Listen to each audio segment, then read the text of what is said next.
wabarakatuh. Halo semuanya, kenalin nama aku Rahmazani Safidin dengan NIM 2307966 dari kelas 2A jurusan Ilmu Pendidikan Agama Islam. Kira-kira di video ini bakal ngebahas apa ya? Tonton videonya sampai habis. Oke, sebelum kita ngebahas ke videonya, teman-teman tahu gak artis yang terkenal dari negara Asia? Terus dia beragama muslim loh. Siapa ya kira-kira? Siapa lagi kalau bukan Jirayut. Nah, tadi kan Jirayut ya artis dari Thailand yang terkenal di Indonesia nih. Nah, beliau ini beragama Islam.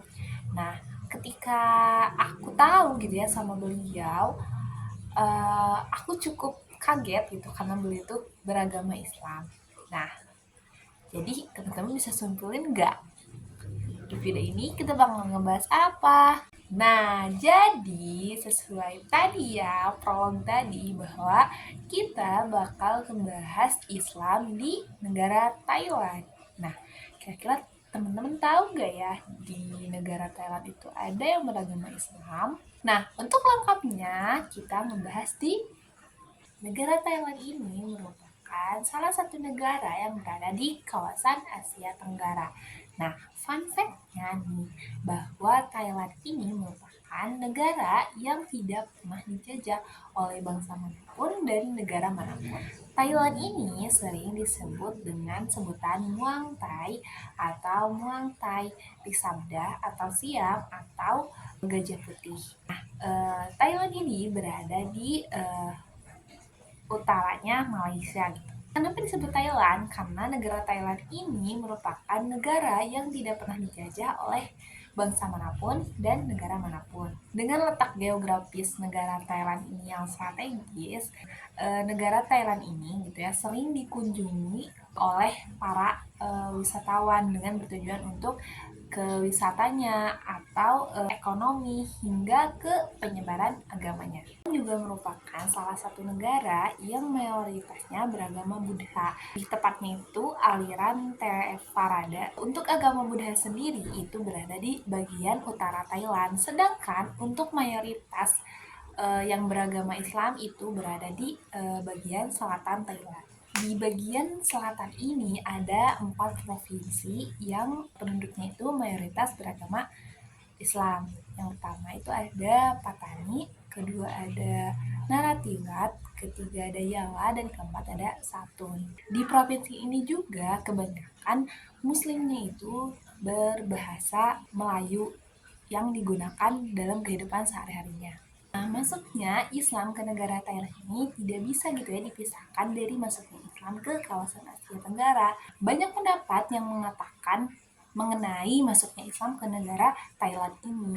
Salah satunya mengenai pendapat bahwa masuknya Islam ke negara Thailand itu tidak berasal dari satu daerah saja, tapi dari Cina, India, Arab, dan Pakistan sekitar abad ke-10 Masehi. Ada pendapat lain juga yang mengatakan bahwa masuknya Islam ke negara Thailand sekitar abad ke-10 atau 11 Masehi melalui jalur perdagangan yang dimana para sufi atau para pedagang yang berasal dari wilayah Arab dan pesisir India itu menyebarkan agama Islam.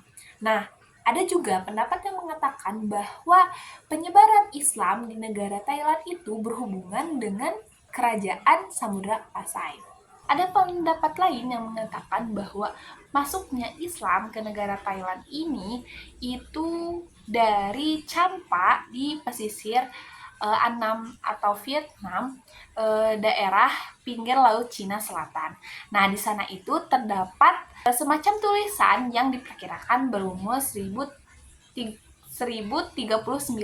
Masehi di daerah Pangrang. Namun hal ini itu tidak dapat dijadikan sebagai teori yang kuat gitu karena di daerah itu sendiri agama Islamnya itu menganut ke mazhab Syiah, sedangkan di Patani itu menganut mazhab Syafi'i. Nah, ada juga pendapat dari seorang penulis Portugis bernama Immanuel Gedinho di Heredia menyebutkan gitu bahwa masuk Islam itu lebih dulu ke Patani dan Pahang, kemudian masuk ke Malaka. Dari teori-teori tadi atau pendapat-pendapat tadi, kita dapat menyimpulkan gitu bahwa masuknya Islam ke negara Thailand ini tidak berbeda jauh dengan masuknya Islam ke Nusantara atau Indonesia. Tentunya dong, dengan tadi ada teori yang mengatakan bahwa Islam masuk ke negara Thailand, terus juga Islam merupakan salah satu agama gitu ya di Thailand, walaupun Islam di Thailand ini sebagai agama yang minoritas, tentunya berarti ada jejak-jejak peradaban Islam dong di negara Thailand. Apa aja sih jejak-jejak peradaban Islam di negara Thailand?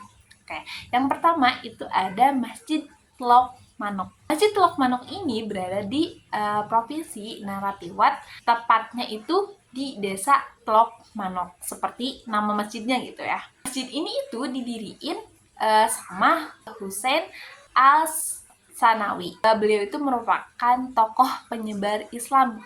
Masjid Tlok Manok ini dibangun pada tahun 1768. Tlok Manok ini dinobatkan sebagai masjid tertua yang ada di Thailand. Fun fact-nya, Masjid Tlok Manok ini 85% itu materialnya berasal dari lempengan kayu. Nah, penyangga masjidnya ini itu menggunakan material seperti pada bangunan umum gitu ya. Hal ini bertujuan untuk menahan bangunan masjid yang sudah berusia lebih dari 300 tahun. Nah, jejak peradaban yang kedua ini ada Kampung Jawa. Kok bisa gitu ya di Thailand ada yang namanya Kampung Jawa? Kampung Jawa ini merupakan salah satu lingkungan yang berada di kawasan Thailand. Nah, yang berpenduduk sekitar 3.000 jiwa. Mana masyarakatnya itu memiliki kekhasan budaya Jawa dan masyarakatnya yang beragama Islam.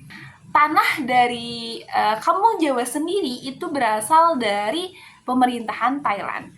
Awal mulanya gimana bisa jadi Kampung Jawa gitu ya. Nah, awal mulanya ini itu ketika Raja Thailand mengadakan kunjungan ke Jawa, yang dimana itu sekitar pada tahun 1896, yang meminta pada raja-raja yang ada di Jawa untuk mengirimkan para pekerjanya ke Thailand yang bertujuan untuk membangun sebuah kerajaan baru gitu ya di Thailand. Tapi ketika pembangunan ini selesai, para pekerja ini tidak memutuskan untuk kembali ke Jawa, malah mereka itu memutuskan untuk berada di Thailand gitu. Nah, ada beberapa sumber yang lain gitu ya, mengatakan bahwa para pekerja ini tidak kembali ke Jawa karena ada kebijakan dari Hindia Belanda yang pada saat itu masih menguasai Jawa, mengatakan bahwa ketika ada seseorang yang keluar dari daerah Jawa atau negara Indonesia, maka orang itu tidak bisa kembali ke negara Indonesia ini. Selain pekerja-pekerja tadi, ada salah satu orang yang tidak bisa kembali ke Jawa juga, yaitu ada Irfan Dahlan. Beliau merupakan anak dari Kiai Haji Ahmad Dahlan yang merupakan pendiri Muhammadiyah. Irfan Dahlan ini menetap di Thailand dan tinggal di Kampung Jawa ini hingga anak cucunya gitu. Nah, jejak peradaban yang ketiga yaitu ada Masjid Jawa. Kalau tadi ada Kampung Jawa, sekarang ada Masjid Jawa. Nah, Masjid Jawa ini merupakan masjid yang dibangun oleh salah satu komunitas yang ada di Thailand. Tanah masjid ini itu berasal dari wakaf imigran Jawa yang bernama Haji Muhammad Soleh pada tahun 1906.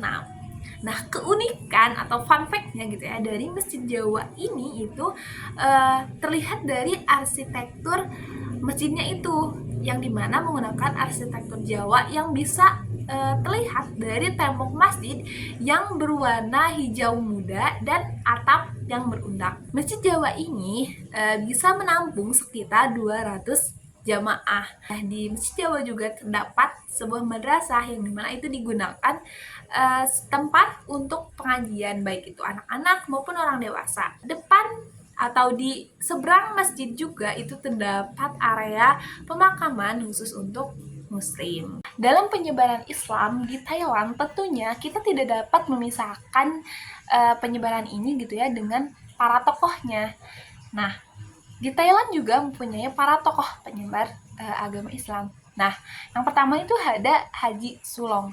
Beliau ini merupakan salah satu tokoh ulama Patani yang memimpin masyarakat dalam menghadapi asimilasi kebudayaan yang dilakukan oleh pemerintah Thailand. Beliau juga terlibat gitu dalam memperjuangkan nasib masyarakat Patani dengan menyampaikan 7 tuntutan perkara kepada pemerintah Thailand sebagai pembentukan otonomi khusus bagi wilayah Patani.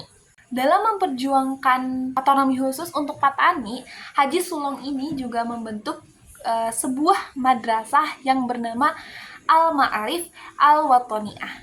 Nah, dari madrasah ini, para pakar menganggap bahwa madrasah yang didirikan atau dibentuk oleh Haji Sulong ini merupakan salah satu pembaharuan dalam pendidikan Islam. Akan tetapi, madrasah ini ditutup setelah 2 hingga 3 tahun beroperasi. Selain tadi mendirikan sebuah madrasah, Haji Sulong juga mendirikan sebuah lembaga pelaksanaan hukum syariah. Apa tujuannya? Nah, tujuannya ini untuk dapat mendidik masyarakat Patani agar lebih memahami hukum agama itu secara benar. Dari hasil perjuangan dari Haji Sulong ini yang menuntut 7 perkara tadi itu tidak berhasil hingga beliau meninggal dunia. Selanjutnya, apa aja sih organisasi yang muncul itu? Yang pertama ada BRN atau Barisan Revolusi Nasional. Nah, BRN sendiri dibentuk untuk mengumpulkan para pejuang yang memiliki cita-cita yang sama atau tujuan sama, kemerdekaan Patani itu. Nah, dari BRN ini menyebabkan di dalamnya itu terdapat perbedaan ideologi, sehingga yang merasa perbedaan ideologi ini mulai memisahkan diri dari BRN. Sehingga dari inilah muncul beberapa organisasi lainnya. Yang pertama ada PULO, yaitu Patani United Liberation Organization. Nah, PULO ini merupakan perpecahan dari BRN tadi. Nah, PULO didirikan pada 1986. Yang dimana masyarakat itu menganggap bahwa PULO ini lebih dapat mengkoordinasi banyak kelompok daripada PRN tadi. Selain PULO tadi gitu ya, ada BNPP atau Barisan Nasional Pembebas Patani. BNPP ini terbentuk bagi mereka yang tidak setuju dengan pemahaman ideologi dari Ustadz Karim. Nah, organisasi ini berisikan mereka yang tidak paham atau mereka yang berbeda pendapat atas ideologi dari BRN tadi.